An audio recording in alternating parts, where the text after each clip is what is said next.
Hello, hello, and welcome to Maximum Growth Live. My name is Jay Ruin. I am your host. I am the CEO of FirmFlex, which is social media marketing for lawyers, as well as the managing partner of Ruane Attorneys in Connecticut. And with me, as always, is my good friend down in DC, the CEO of BluShark Digital, which is an SEO firm for lawyers, as well as Price Benowitz, managing partner. Seth, there he is over there. How you doing today, Seth?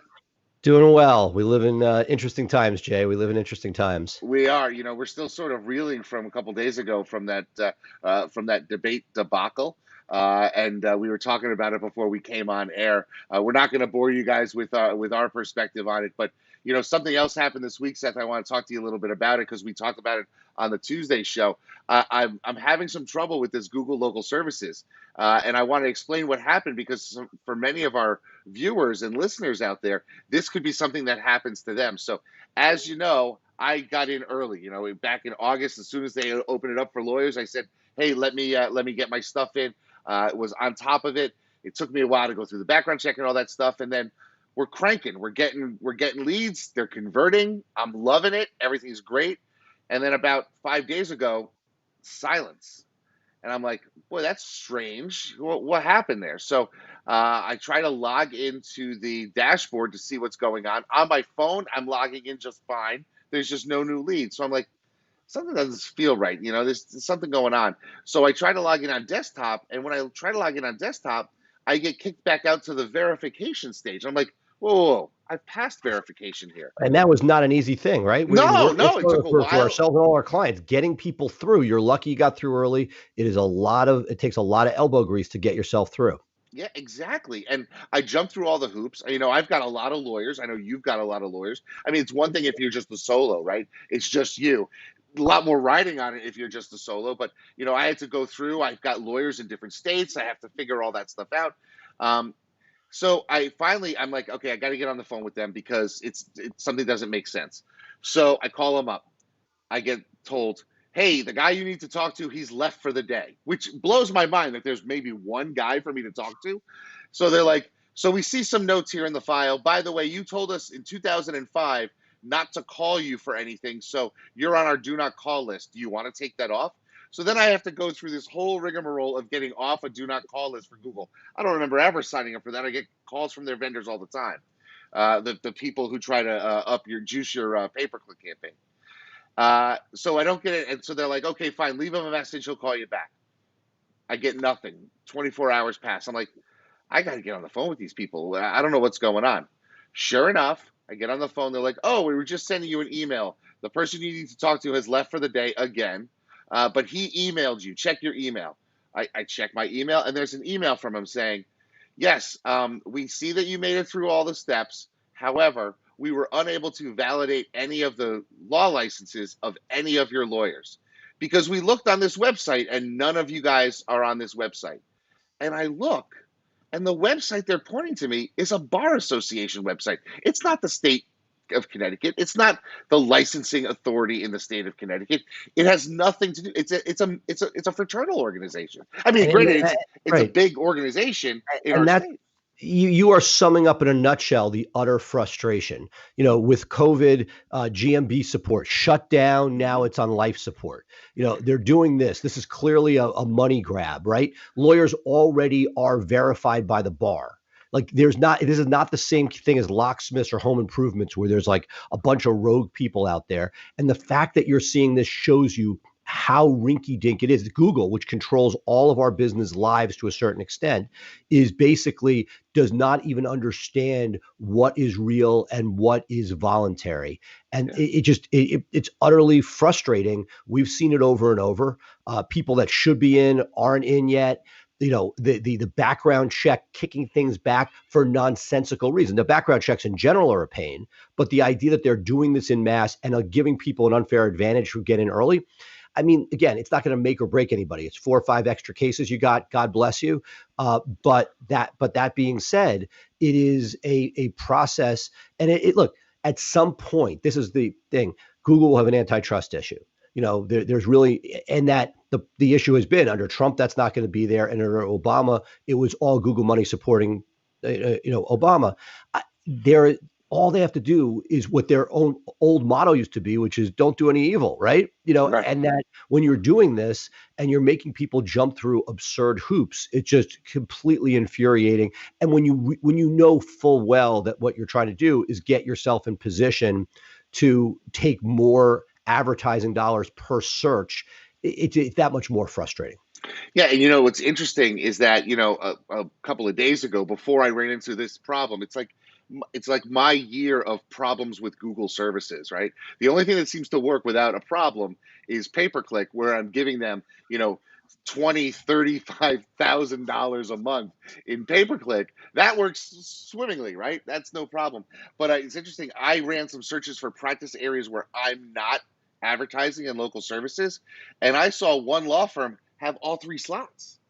And I'm thinking, wow, that's kind of a bold move. At least with pay per click, like you got one slot and maybe somebody else gets the other. But for this local services, the way they have it set up right Well, now, it's clunky and it's not. yeah, It'll get there. Google, they'll spend the money to get it there, but living through it, not a lot of fun. But I think people just put in perspective that those that got in, they're getting a handful of cases. It's awesome, happy for them, but it's not going to make or break your year. You'll get in. Google has the incentive because remember, once they get everybody in, that's then a second stream of revenue beyond pay per click for them in the legal space, and that's what they're trying to do. Like everything they've done is trying to get people not to leave their screen, meaning whether it's the GMB, now it's preferred ads.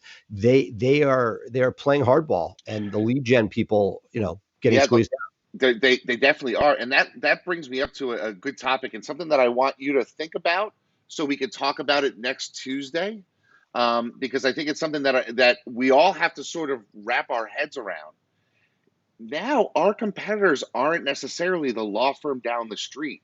Now, our competitor is Google, and that's really who we're competing with, because they And own the real estate.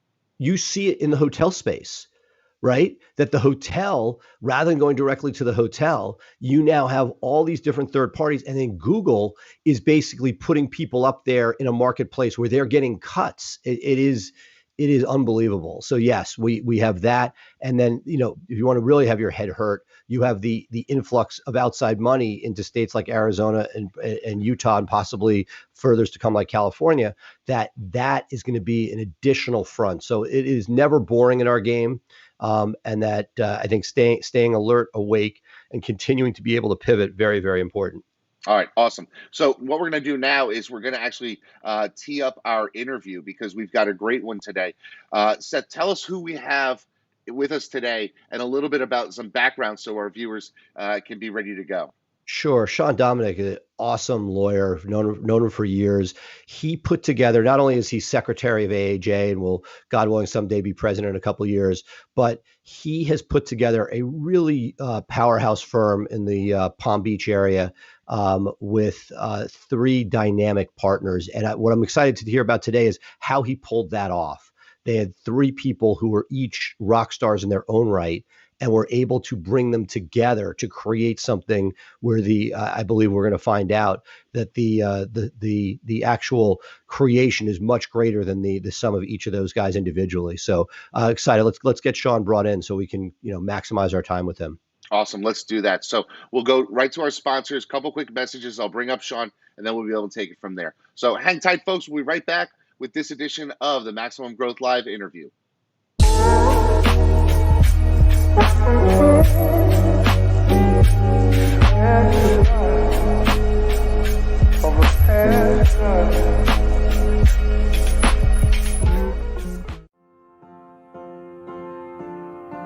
In this world today, if you want to grow your business, you want to grow your firm, you want to take on more cases and make a bigger impact, you have to have a digital blueprint.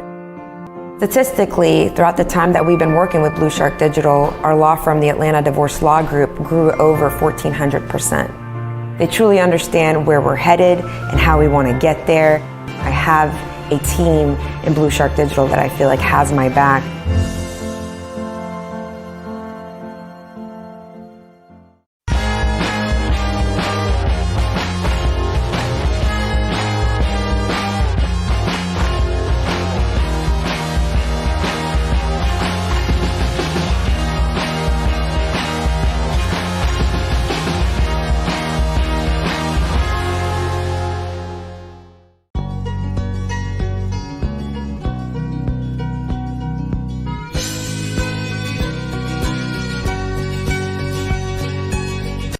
Sean, great to have you here. Not only is Sean one of my favorite lawyers, AAJ leadership, future president of AAJ, but the reason we wanted you here today, Sean, was we wanted to talk to you about how you pulled off what I think is just incredible, where you took three amazing talents in your region and brought them together to create one powerhouse firm. Seth, it's great to be here. Thanks for having me. Yeah, trying to merge together two existing firms is actually harder than starting something from scratch. And looking forward to talking to you about it because I've done both in my career. Well, let's start with that because it's pretty cool what you've created, what you have right now. I'm sure your other earlier formations were very fulfilling, but for a lot of our listeners, they're sitting there, many solos, maybe with a partner. But how did three distinct personalities, bringing that together is not nothing, especially when they're playing at the level that you guys play at. Walk me through. Was this did you do this consciously? Was this an opportunity that fell in your lap? How did you go about creating Domnick, Cunningham, and Whalen? Well, all three of us had known each other for many years and had talked about the ability to work together over time, but the moment just had never been right. And finally, that opportunity came. And, we knew each other, we knew each other's work ethic, we knew each other's reputation, we knew each other's ethics, which is so important. We knew each other's priorities and our commitment. For example, one of the important things was that we were all committed to organizations like AAJ and FJA because those things take a lot of time and a lot of resources. So if everybody's not on the same page with fundamental things like that, then you really can't move forward. So, the first thing is to sit down and have a discussion about what are your goals, what are your hopes, what are your dreams, what do you want to accomplish as you go forward over the next phase of what your legal career is. So we sat down and probably had 3 or 4 conversations that were really these general conversations about what it was that we were looking to get out of the law, what we were looking to get out of a practice, individually, why it is that we wanted to work together, what was it that was motivating each of us to take this step. So we had those types of conversations at the very beginning. What each of you guys are known as great practitioners, trial lawyers in your own right. How did you decide how to divide up all that other work, which has to go on, and make sure that nothing went without a partner overseeing it? Well, each of us have different strengths and each of us have different weaknesses. And so it was a matter of identifying people's different strengths and different weaknesses and then sort of assigning that area of responsibility to that person. And then the other thing that we did that was so important is that we're about a 10-lawyer firm, is that we hired a person that we all had great confidence in to be our strategic planner and help us make sure that we were doing the things that we needed to do in order to move forward, and making sure that we had a structure that we needed to have, making sure that we created a firm ethos that everybody from the person that when you walk in the door, all through all of the staff and through all of the lawyers, that we all shared that same commitment that was there. So it was really a lot of discussion about those types of concepts that then, okay, now how are we going to put this into reality and act off of it? Did you have an outside consultant, or is this an in-house person who worked on the strategic planning with you? That was in-house on the strategic planning.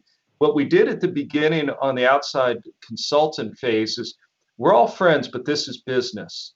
And where lawyers get themselves in trouble on business when they're working with friends is to forget that there's the business side of it, and that you just blindly think that everything is going to work out.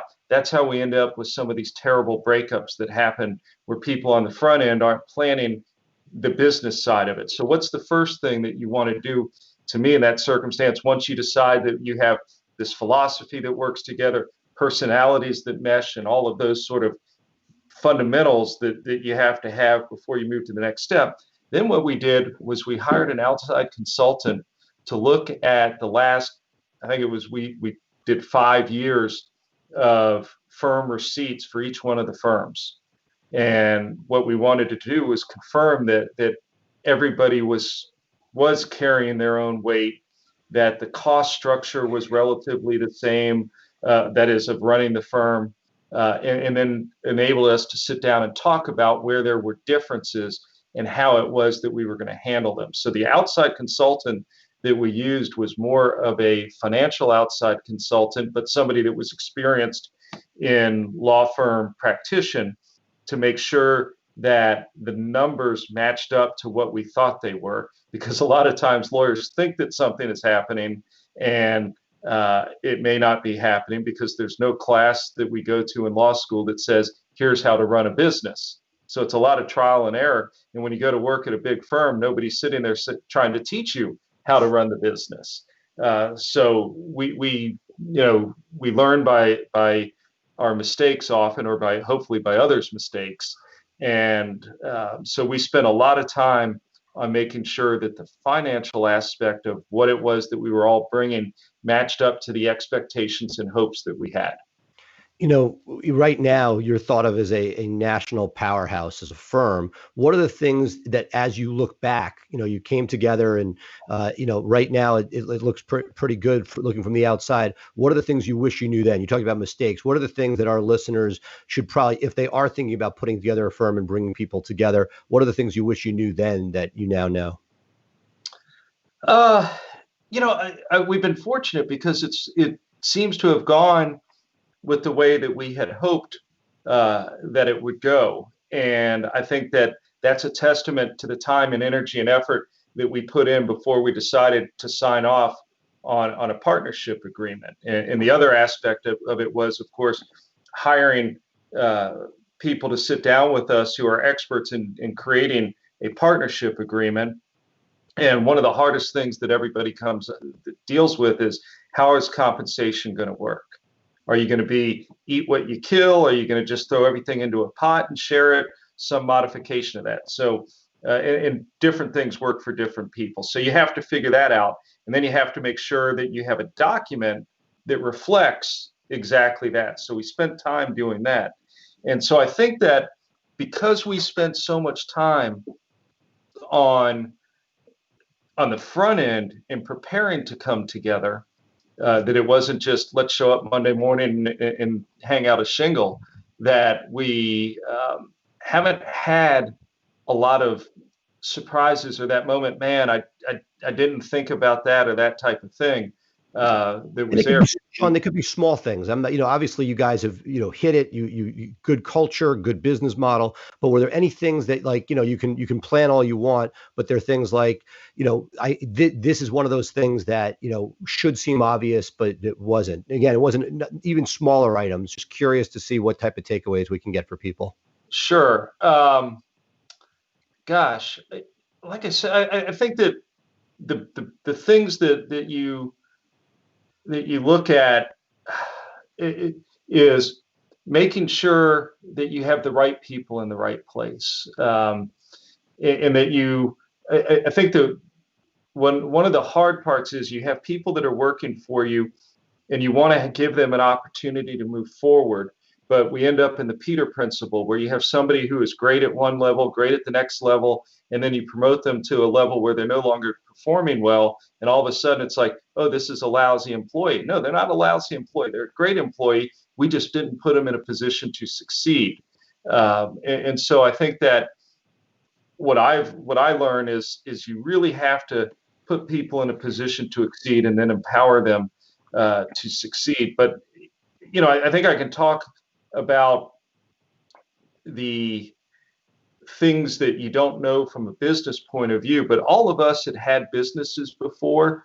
This was not any of our first come to law firms.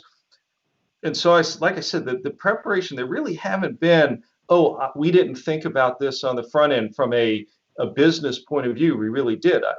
But the things that you really have to think about is, so you start off with things like line of credit. Are you going to borrow money from a bank? Are you going to fund it yourself? Because somebody has to fund the cost of running a plaintiff's personal injury practice. And you have sort of two different sets of cost. You have the cost of running the business, that is paying your rent, keeping the lights on, doing all of those types of things. And then you also have the case costs. And what do we know about case costs? Case costs aren't deductible as you go along. So that's a problem for you. And then the question becomes, in our practices, who's going to finance that? Are the partners going to invest in it, or are you going to borrow that money from someone else? We made the decision because money is so cheap right now that it makes sense for us to have a line of credit.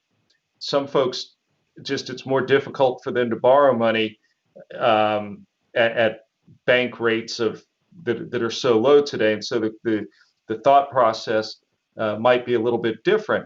And what I look at with regard to our line of credit, I really don't care at any one moment how much is out on the line of credit, as long as the amount that's out on the line of credit does not exceed the amount of case costs that we have out on the street. And why is it that I look at it like that? I think that if you looked at most plaintiffs' personal injury firms, they probably recover 95 to 97% of the cost that they invest in their cases. Sometimes you might lose a trial, or you look at a case and it turns out not to be a case and you've spent some money on it. So if you know that that's true, if you keep your line of credit at 85 cents, at 85% of your case costs, you know that you are always going to be able to pay off that line of credit with those case costs when they come back in. What you don't want to do is get yourself in a position where your line of credit exceeds your case costs, because now you're going to have to pay back your line of credit with fees that are taxable. So every dollar that you're going to pay off to the line of credit, let's say you have to pay 30 cents. Well, you've already paid 40 cents on your taxes. So now you're not getting 70 cents on that dollar anymore. So that's to me, a danger zone place for a plaintiff's personal injury firm when their line of credit exceeds the amount of cost that they have out on the street. So that for me is a big one. That's great. Jay. Hi, Sean. So I have a little question about the precursor to setting up this firm with your partners. You talked a little bit about sitting down and having these conversations about where, how your practice is and where you think you're going to grow. Did you guys ever have any conversations about lifestyle vision that each one of you want to have? Because as you age into this practice, some people say, hey, you know what? I gave up having kids earlier in life. I want to spend more time with my kids, or I want to, travel the world on a boat 3 months a year. Did you have those types of conversations to avoid the oil and water sort of problems, as a firm could be at 15 years or 20 years into it?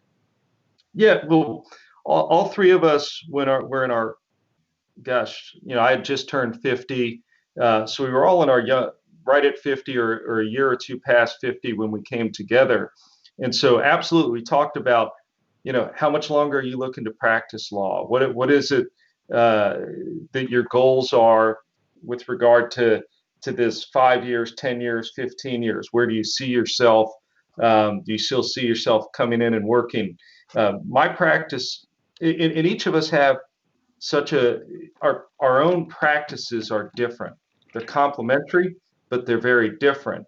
And for me, for example, I'm on the road constantly. There is not a week that goes by that I'm not on a plane flying somewhere around the country. And so that's different than some of their practices. So I've had to learn over the course of my career how to both do management from afar, be available to my staff and to the lawyers that work on my cases from afar, and do that type of thing. And I can tell you the last 8 months or however long we are now, 6-7 months of being locked in is not what I signed up for. I hate sitting at a desk for 8 or 10 hours a day. This is about, to me, our business is about relationships. And as much as we can see each other in this sort of two-dimensional Skype or Zoom world, we want to be having dinner with our friends and developing the friendships more. So that part of it has been difficult. But absolutely, we talked about what those things are that we want to accomplish, where it is that we want to be. And you have to do that because part of that is, what's our exit plan? What is the continuation plan for the firm? Do we want a firm that exists beyond us? Do we want something that when we're done just kind of folds up? So absolutely, we talked about all of those things. You mentioned learning from other people's mistakes. Obviously, there's a big thing going on in New York with the Salino and Barnes dissolution. But did you have concrete discussions about exit plans and wrapping up the firm before you even started? Is that something that you think is wise for people who are bringing on a partner or merging practices? That's something that they should be talking about early on. Absolutely, you need to have a plan in place how to deal with that. And very few of us are with the first firm that we ever started with. And we go into things hoping that it's going to last forever. But all of our life circumstances, they change. I know that 10 years ago, I was diagnosed with cancer and had to go through the treatment for that. And then I had a recurrence for that. And so, you learn that whatever plans that we think that we have for life tends to laugh in our face about it. And so you have to recognize that truth. And I go back to, it is not enough to rely and say, these are my friends. You have to have it in writing, and you have to be willing to talk about it on the front end. And some people are afraid to have those hard discussions. But if you can't have a hard discussion about these important issues on the front end, what do you think is going to happen if something, if there's a split? And I see the biggest problems that happen in law firms is that when the split happens or somebody decides that they're going to go in a different direction, that they have contracts or they have no contract that deals with the situations that they need to deal with. And that's where people end up hating each other. That's where the battles come in. And so who wants that? I'm going to pivot for a little bit here. There are a lot of our listeners here have, do a lot of different things to build their practice. And one of the things I think you've done particularly well is build deep roots within AAJ. Could you sort of share with our audience here a little bit about sort of, what some of those opportunities may be for people who don't know about that? AAJ, people may know their state or local trial groups, but that AAJ has a bunch of resources out there. And as a guy who's going to be running this in a couple of years, would love to sort of have you share with them some of the things that might be out there for them. No, absolutely. It has been such an instrumental part of the growth of my practice. And AAJ is about education, advocacy, and community. And AAJ's education is the best education that is out there. And the bang for the buck that you get is incredible, whether it's deposition colleges or what they're doing on jury research. And they're going out into the communities and bringing that education to people. So that's a tremendous asset that we have. Obviously, the advocacy part of it, where somebody's got to fight for us to make sure that Congress doesn't put us out of business. Being a plaintiff's personal injury lawyer is the only business that I can think of where we wake up every day concerned about the fact that a legislature in some state capital or the legislature in Washington, D.C. can enact a law that can put us out of business. And look at it, I do a lot of medical malpractice cases.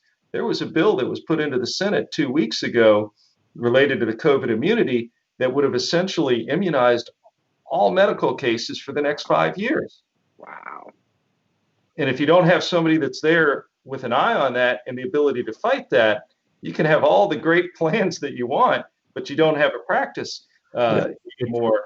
So funny. It's sort of, when you think about the president, in theory, hearing about all these threats to our national security, that you go to sleep at night, and in theory, they and their joint chiefs are the ones that stay up worrying about it. I kind of feel like AAJ has that responsibility for trial lawyers in the sense that, all these things are going on, and somebody has to be, Linda and her team are there to make sure that there's at least somebody shining light on them so that we don't have those threats.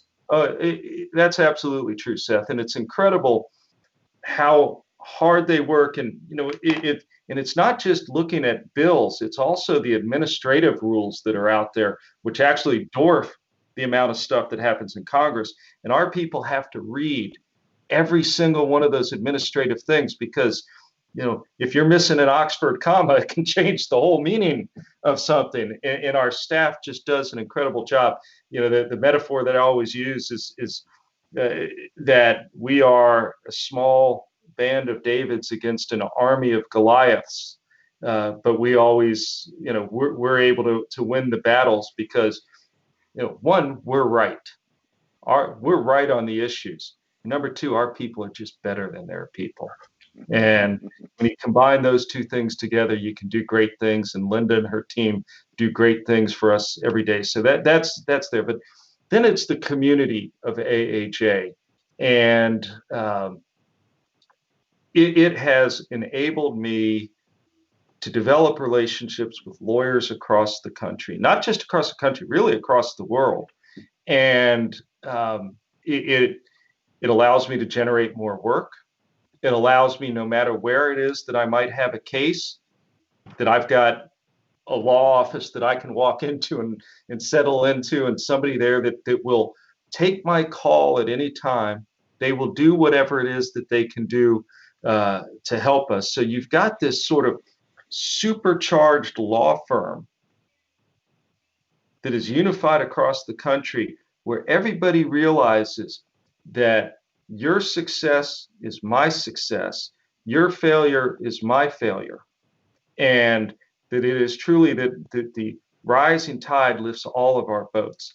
I want, when another lawyer gets a $30 million verdict, I don't sit there and say, well, grumble about it and say that should be me. I say, that is incredible, because now for my clients, I get to go and advocate and tell the people that are making money decisions that this is a $30 million case. Look at what happened over here on a similar type of case. So, so that community all fits in with education and advocacy coming together under that relationship thing that AAJ brings to us that is so unique out there. And I know that there are other trial lawyer organizations that may have education, but they don't have as much community or advocacy, or some that may have education in community but don't have the advocacy part of it. AAJ brings it all together and is truly representative of us, and it's been an incredible experience for me to be a member of it, to grow within it, and now to become a leader in the organization. Awesome. Well, that's great. Thank you, Sean. We want to appreciate your time and your insights, and really appreciate you making time for us this morning. Thank you, guys. Great to see you. Thank you so much. Have a great day. All right, you too. Be well. Yeah. Bye.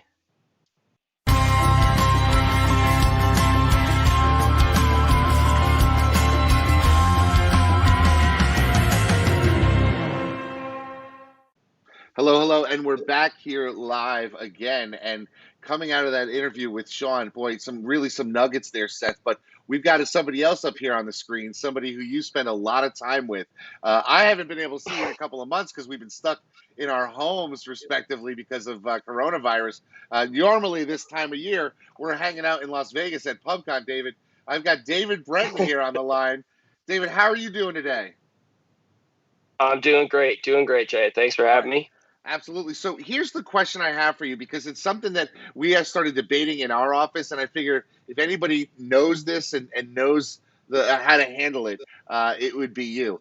And the question is this concept of near me, right? And there was a debate in our office if we should be adding the phrase near me to basically all of our pages on our website, or if we should actually make a silo on our website that includes in the URL structure the words near me, because so many people are typing into their search lawyer near me, a state lawyer near me, divorce lawyer near me. And so I'm wondering if that's something that has value, and I couldn't get an honest answer by looking online at all the different forums and stuff. But I know one person who actually geeks out over this stuff more than I do, and that's you. So let's talk about it and tell me what your thoughts are.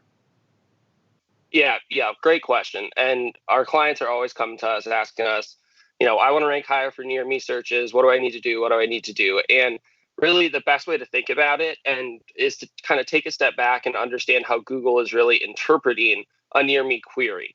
When someone's literally typing in lawyer near me, what factors and signals are they taking into consideration to, again, display a search result? So when you think about it, and especially with near me searches, you end up with a lot more behavioral signals that Google is interpreting as a means for displaying a search result. And what I mean by that specifically is location is paramount. If I search, there's a lawyer literally every other block in the city. If I search lawyer near me, I'm going to pull up results usually that are within 2 to 3 blocks of my apartment.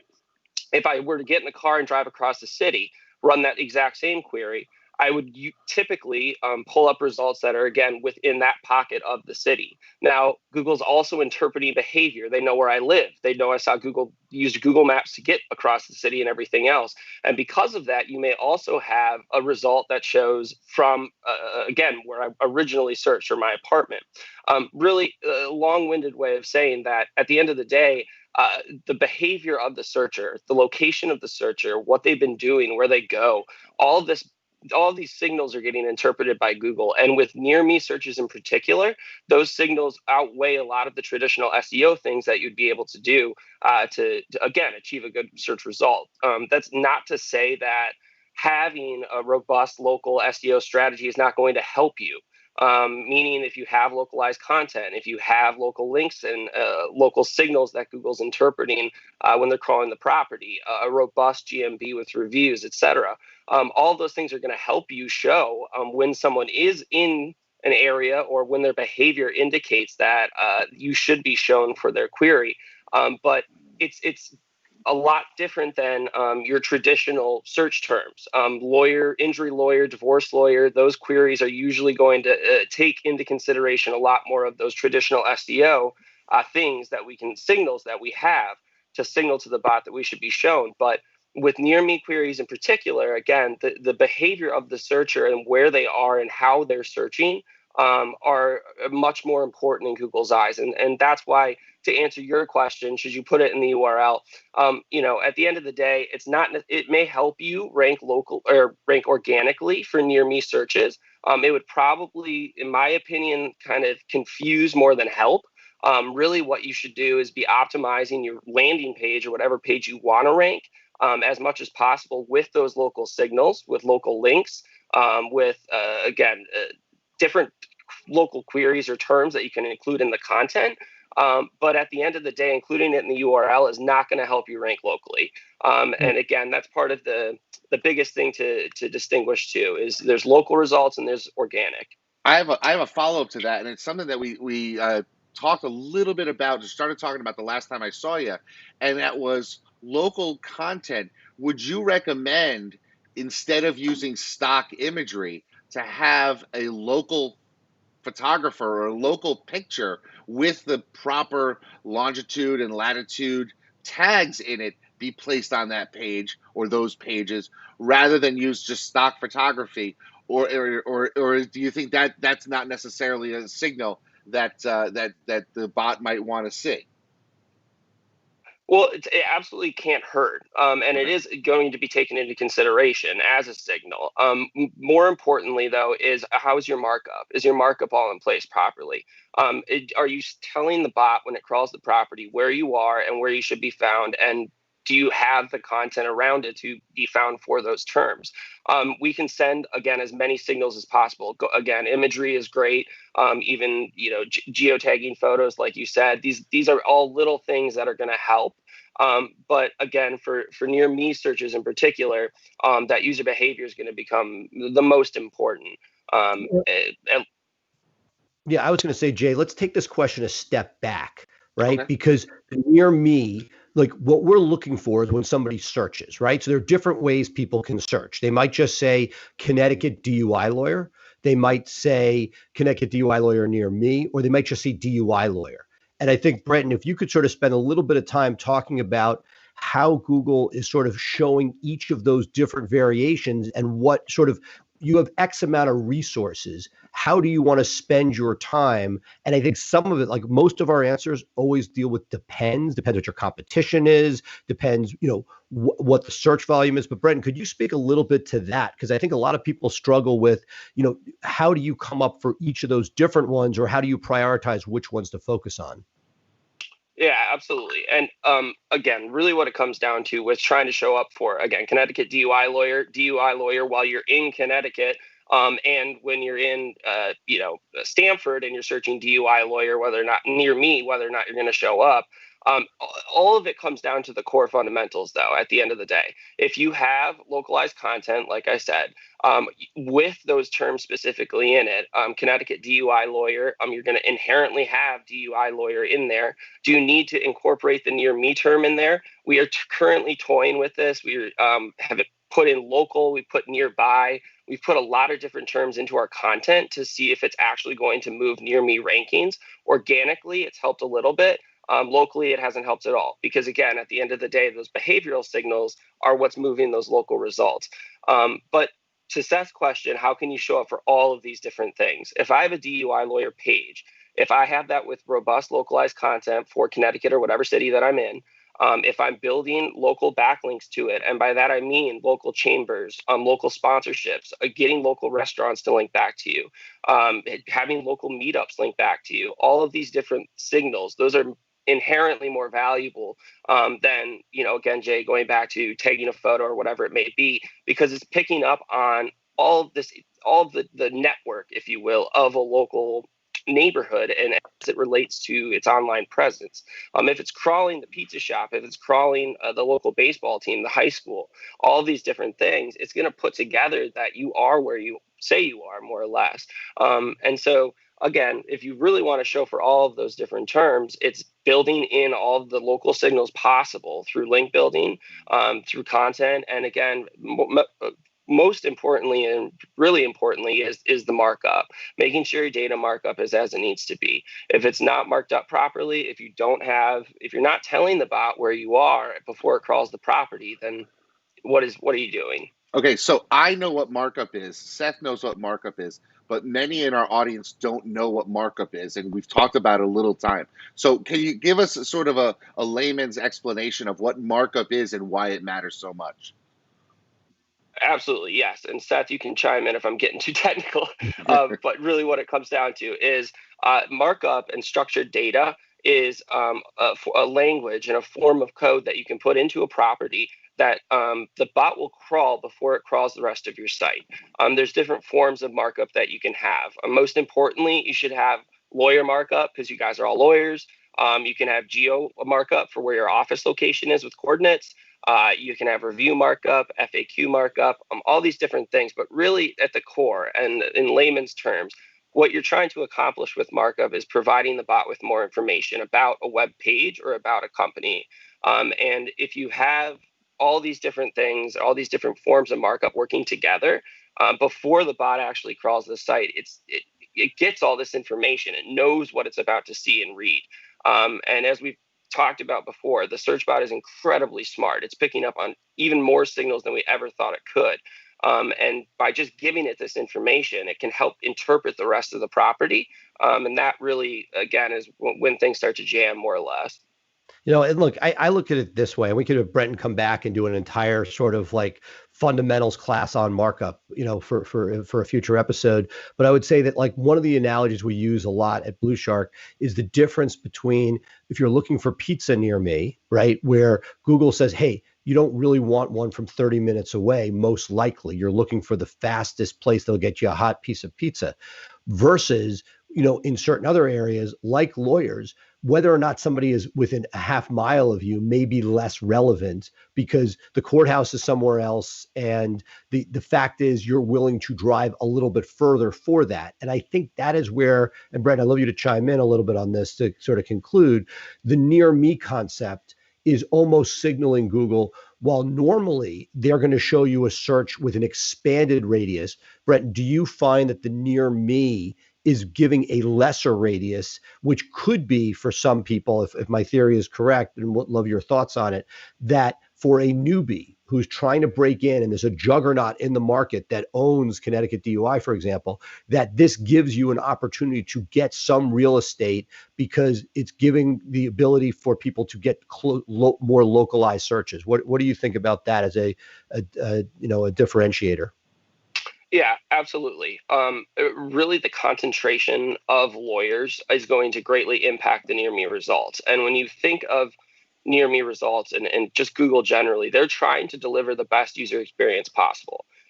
Like you said, if I search Chinese food, where I am, again, like 12 Chinese restaurants are within 2 blocks here, so they're all going to show up. Versus one that's halfway across the city, it's going to take 45 minutes to get there, and I'm never going to actually go. They're trying to deliver a good, positive user experience, and by doing so, again, they're going to get more engagement with the actual platform. But to your question, if you're trying to get away from a juggernaut or a high concentration of lawyers, you should be looking at where people are first and foremost, where are they actually searching from, and also kind of, again, like you said, separating yourself from a location perspective to grab that real estate that, again, you otherwise wouldn't be able to necessarily get. Cool. Boy, that's a lot of technical stuff, but I think it sort of helps us understand the value of near me, the role of near me, and how it could play in your digital marketing. But David, I definitely want to have you back because I think schema is something that I understand a little, not as much as I would like. And I think it's something that I think maybe our viewers would like to sort of know and understand better. So maybe in the next couple of weeks we can get you back on, and we can get you out of that terrorist dungeon that looks like Seth's got you living in. I mean, there's no art on the walls. There's a single window. It looks like to me like Seth just has you chained to a radiator with a laptop, nerding out on code. But maybe we can get you out of there, get you cleaned up a little, and get you in front of the cameras. That might be the way to go forward. What do you think, Seth? Think we could get him back on the show after you've cleaned him up a little? I would bet on it. I think he's happy in his lair, and COVID's the greatest thing that's ever happened to him. He doesn't have to leave his place, and he doesn't have to deal with people. Oh, it is for me too. I mean, people exhaust me. I can be extroverted, but I truly am an introvert. So it's awesome to be able to sit at home and do all this stuff. I'm kind of happy right now. I know, Brenton, you are too. So this has been good for me. But Brenton, thank you so much for coming on the show. You really sort of helped us sort of frame an issue there. And I definitely want to have you back to talk a little bit more of this because I think it's something that our people can definitely learn from. Awesome. Yeah, thanks for having me. Appreciate it. All right, so we're going to be right back after a few words from our sponsors, wrap up the show, and talk to you about what we have coming up next week. We'll see you soon here on this edition of Maximum Growth Live.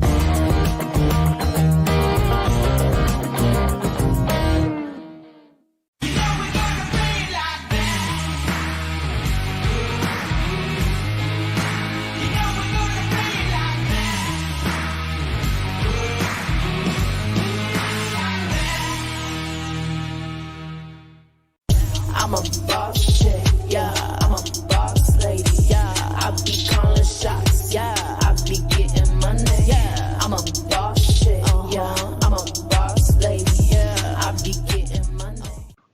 Well, Seth, that was great. Brenton's just so knowledgeable in this area. I do think you should sort of take off the handcuffs, get him away from that radiator, get him out of there, get him some sunlight maybe.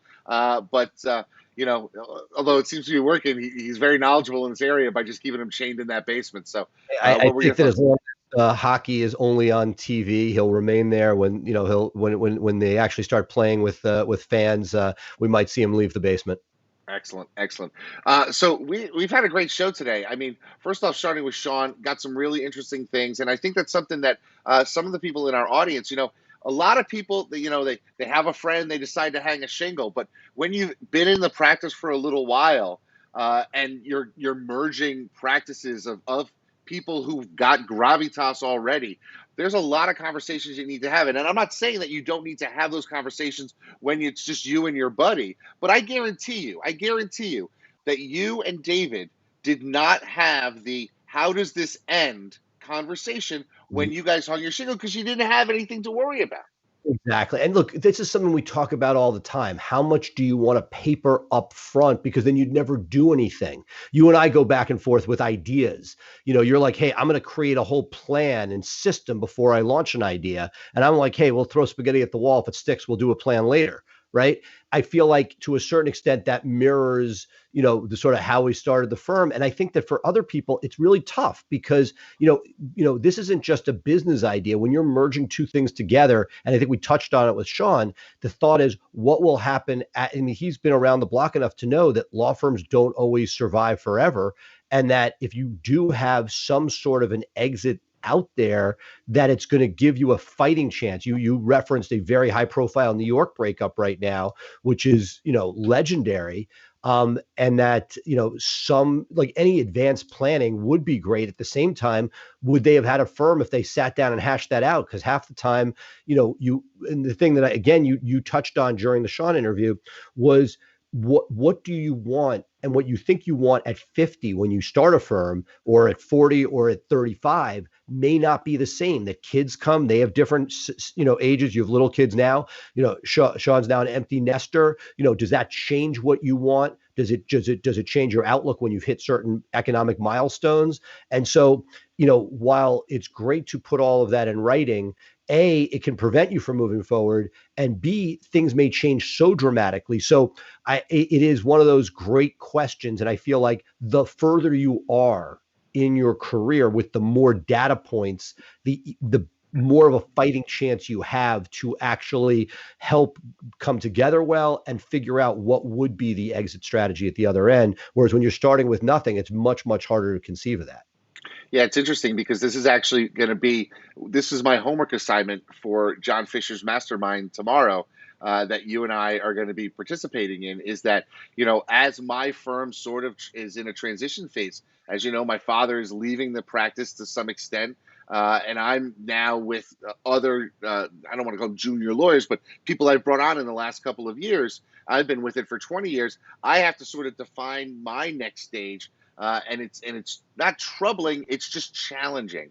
And I want to get it right, so that if I do say, hey, I want to walk away in 10 years, there's a plan in place for me to be able to do that. That's a whole nother concept. I feel like that isn't the concept with Sean. The question is, hey, you have partners. How do you do right by them? And if you decide you don't want to be with them, how do you divorce peacefully, like a prenup? Versus what you're talking about is a whole nother segment for another show, which is how do you make this an asset that has value that you can either minimize your own labor in or be able to spin off, et cetera. And those are some of those different pieces. We've touched on it a little bit without even, I think, knowing it, talking with Sarah Kaki about branding a firm and the idea that you're taking yourself out of it. But right now, Ruane Attorneys is you. Like, Joe Biden said the other night, the Democratic Party is me. You are Ruane Attorneys. So the value of the firm without you, does that change dramatically? It does. And so the question is, there's still value,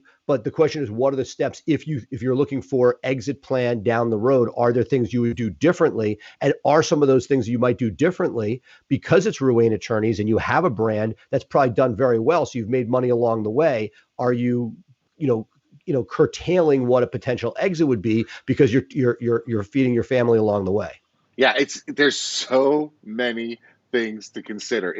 We could talk for days on these things, and I'm sure we will over the next years as we get into this. And like you said, things are going to change. My position within my firm, within my family, within my goals, all those things change, and so you need to be nimble enough to be able to do that. But we're going to end the show. It's coming up. I want to talk about a few things that we've got going on. Of course, October 15th, we have our 2021 growth hacks, the 10 growth hacks for the next year. So I want everybody to make sure that they put on their calendar to be able to attend that show live, because there's going to be some great things. We'll probably have some special guests that we've been talking to come on to talk about their hacks. So I really think that's something that's going to be awfully special. And of course, we've got our Tuesday show coming up. We've got a new segment that's going to be starting soon with Kelsey Bratcher about automation. Of course, Ryan with all his books. So we're throwing a lot of content at you, folks. Seth, I got to say, I'm really happy with where this program is going, because I think there's a lot of takeaways that anybody can get out of every show. You're getting 2, 3, 4 takeaways and stuff that you can concentrate on. What's your thoughts on that? No, I'm enjoying it. It's we've been, again, I feel like a decade in the making. It's our late night conversations, put and seen, and the idea that we can bring all of our friends with these different expertise and passions into the mix has made for just a lot of fun content.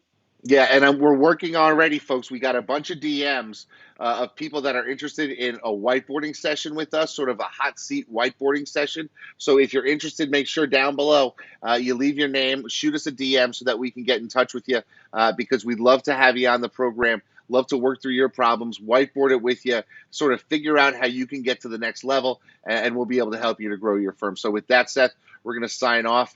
I am Jay Ruane, FirmFlex, Ruane Attorneys. He is Seth Price. I want to make sure it looks good. Seth Price over here. And Seth is with BluShark Digital, as well as Price Benowitz down in Maryland, Washington, D.C., and Virginia. And we are your hosts. So thank you so much for being with us. With that, we'll leave you now. We'll see you on Tuesday, 2 p.m. Eastern, for another edition of Maximum Growth Live. Bye for now, folks.